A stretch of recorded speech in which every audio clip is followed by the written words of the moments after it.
Bacaan ini diambil dari Injil Lukas bab 10 ayat 1 sampai 12.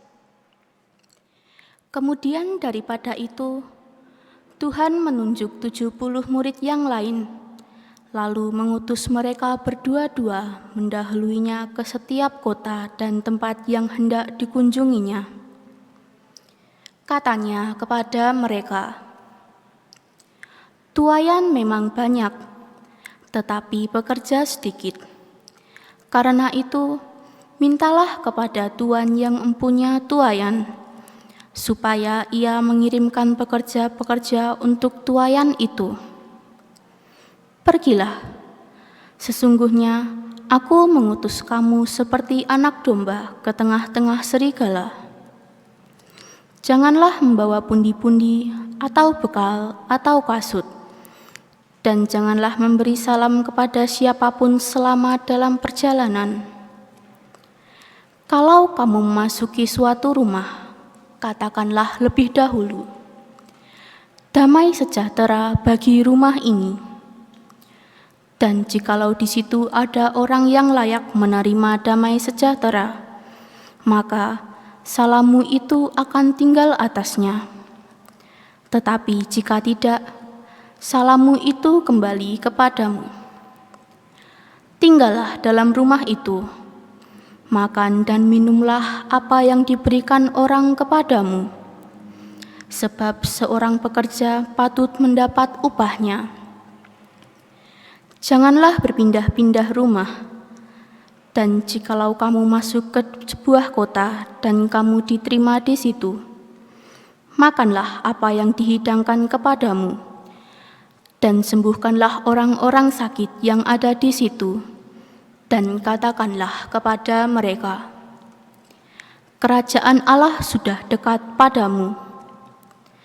Tetapi jikalau kamu masuk ke dalam sebuah kota dan kamu tidak diterima di situ, pergilah ke jalan-jalan raya kota itu dan serukanlah, 'Juga debu kotamu yang melekat pada kaki kami kebaskan di depanmu.' Tetapi ketahuilah ini, kerajaan Allah sudah dekat. Aku berkata kepadamu, pada hari itu Sodom akan lebih ringan tanggungannya daripada kota itu." Demikianlah sabda Tuhan. Halo teman-temanku yang berbahagia, senang rasanya kita bisa melaksanakan Tarsisius Cup kembali setelah beberapa tahun ini tidak ada karena pandemi. Tarsisius Cup tahun ini cukup unik karena dilakukan dengan cara online. Begitu juga dengan kegiatan lainnya. Banyak kegiatan yang dilakukan dengan cara online karena pandemi ini. Semoga di kedepannya keadaan bisa menjadi normal. Tema Tarsisius Cup tahun ini mungkin cukup berkaitan, yaitu berani diutus di awal yang baru. Mengapa berkaitan? Sebagai contohnya, para PJ di lomba ini mengutus saya untuk menjadi peserta di sini. Berani diutus adalah saya yang mau menjadi peserta di sini. Dan awal yang baru adalah Tarsisius Cup yang sekarang dilakukan dengan cara yang baru di masa pandemi ini. Berani diutus di awal yang baru tak hanya berkaitan dengan pandemi. Sebagai contohnya, Budi baru saja diterima di SMP idamannya, dan lingkungan sekolah tersebut masih cukup asing bagi dia. Suatu ketika, seorang guru meminta Budi untuk pentas di sekolah untuk memperingati ulang tahun sekolah. Budi takut jika penampilannya tidak sesuai yang diharapkan dan tidak disukai siswa-siswa di sekolah itu. Budi berpikir dia akan dibully dan masa SMP-nya akan hancur jika tidak menampilkan pertunjukan yang baik.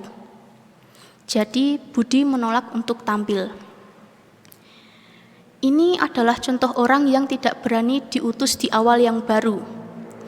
Jika Budi di sini berani diutus sang guru untuk tampil, tidak tahu apa yang akan terjadi. Bisa saja Budi menjadi populer, atau mungkin Budi bisa mendapatkan banyak teman. Bisa saja sekolah merasa Budi cukup baik untuk mengikuti lomba-lomba.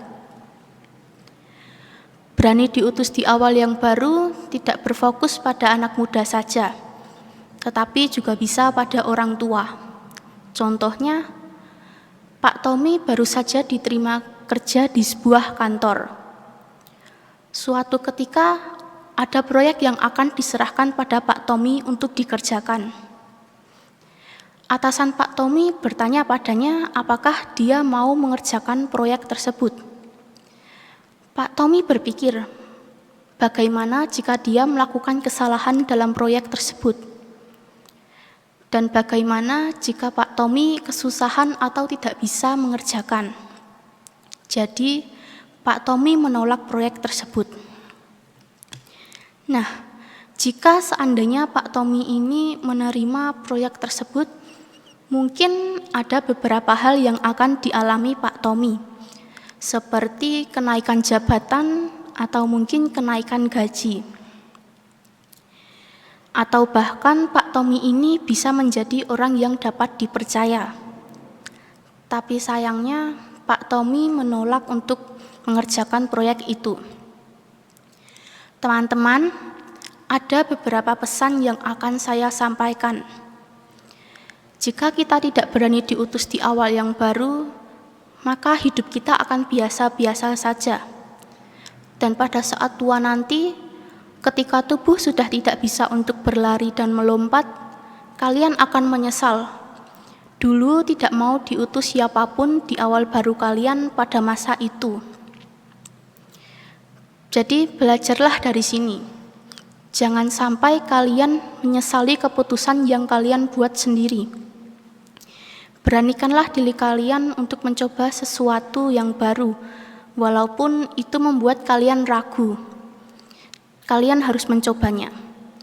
Maka dari itu, beranilah mencoba sesuatu yang baru di kehidupan kalian.